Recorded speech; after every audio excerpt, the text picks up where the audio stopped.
The Nephite army is surprised and outnumbered, desperately trying to hold the west bank of the river. They look to Alma, their leader and champion, as he prepares to return to the fight. The outcome of this battle and the fate of the Nephite nation rest on his shoulders. The Amlicite Rebellion is about to be decided.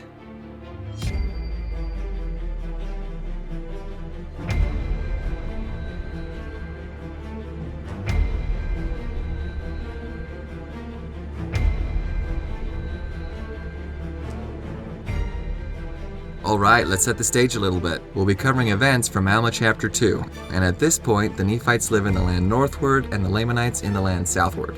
Our story begins around the Nephite capital of Zarahemla, where a brand new government comprised of upper and lower judges is just 5 years old. The law rules the land and the judges enforce it. The first chief judge is Alma the Younger. He's also serving as the high priest of the Church of God, so he's a busy man. In comes Amasi. Unhappy with the new government, Amasi proposes a return to monarchy with himself as the king. All the Nephites vote, and the judges win. That won't stop this sore loser. If the majority of the people would not accept him as king, Amasi and his followers will make them, through military force. Both sides arm themselves for war, and the fighting begins on Amnihu Hill. The Battle of Amnihu Hill seems straightforward enough. The Amlicites are on the hill, and Alma and his people go up against them to battle. I am assuming the Nephite army is larger, seeing as how Amlicite represents the minority of voters. I also guess that the vast majority of both armies are untrained volunteers, so I can't imagine any complicated maneuvering or battle formations. The armies are equipped with swords, scimitars, bows and arrows, stones and slings, and a mix of other weapons. The Nephite army is organized under captains and chief captains. There's no indication of specialized units, so I'm guessing each group has a healthy mix of all the weapons. It's also likely that both sides wore some kind of armor, since it had been used in previous Nephite conflicts. Now, it is worth questioning why Alma is attacking uphill. Military experts confirm what could be considered common sense, that attacking an enemy uphill is hard to do and thus ill-advised. So why is Alma doing it? Well, I don't know.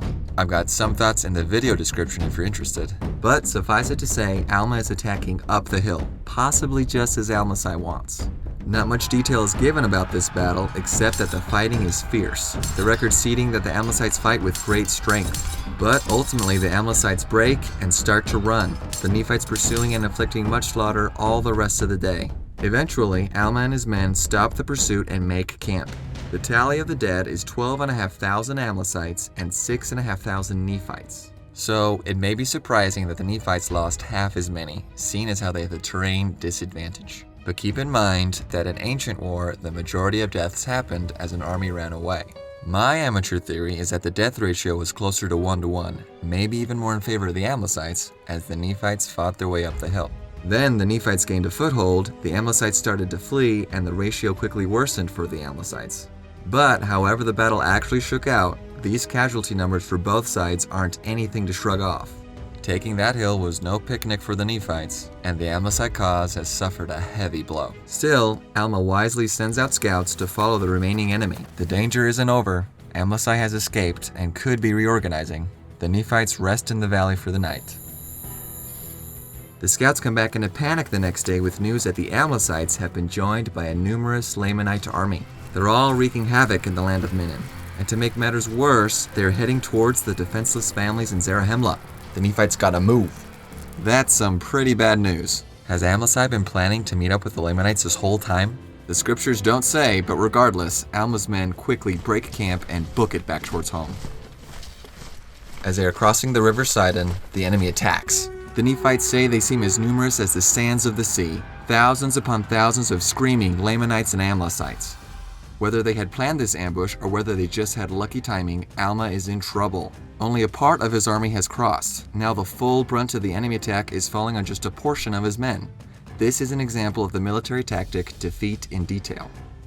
Imagine the courage you would need to stand next to Alma, with the enemy bursting through the trees and rushing towards you.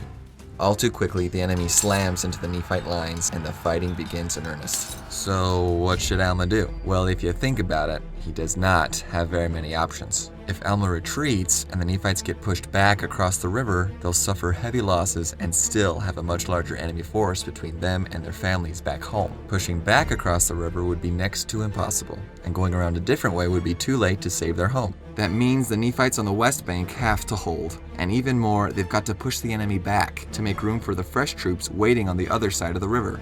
On top of all that, the Nephites are likely worn out from the hard fighting yesterday and the quick march this morning, while the Lamanites are fresh and eager for a fight. This is going to be tough.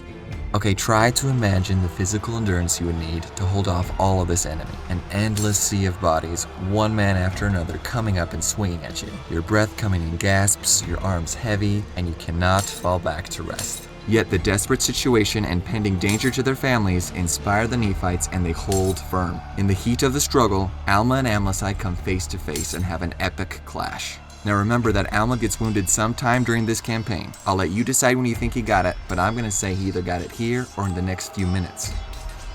Neither disposes of the other and the two separate. Alma, steeling himself for the final showdown with Amasi, gasps out a prayer to God, saying, "O Lord, have mercy and spare my life, that I may be an instrument in thy hands to save and preserve this people." An aptly phrased prayer. This duel would decide the fate of his army, the Nephite government, and the Church of God. He throws himself back against Amlicites, and after another epic struggle, Alma overcomes and kills him. I like to imagine the Nephites roar with triumph, fighting with renewed vigor. Alma and his guards push on to contend with the Lamanite king, the king pulling away, not wanting to face the seeming unbeatable Alma. Seeing one leader die and the other retreat must have been a demoralizing blow to the Lamanites and Amlicites. The Nephites push them back, clearing the way for the rest of the army, and the Lamanites start to flee. The smaller Nephite force pursues and scatters their enemies, killing many, not stopping until they push them into the wilderness. The Battle of River Sidon is over. Not many days after the Battle of River Sidon, another Lamanite army invades, entering again through the land of Minon. The record doesn't detail as to why they attack.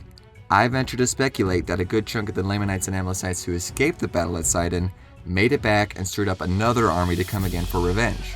After all, they came so close to winning before. But we still can't say for sure why. We do know that the Nephites again beat the Lamanites back, officially ending what I call the Amlicite Rebellion.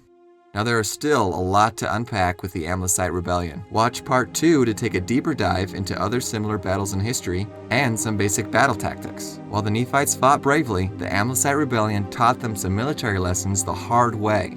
Or skip ahead to my video on the battle for Manti to see how Moroni put these lessons into decisive action. Thanks for watching.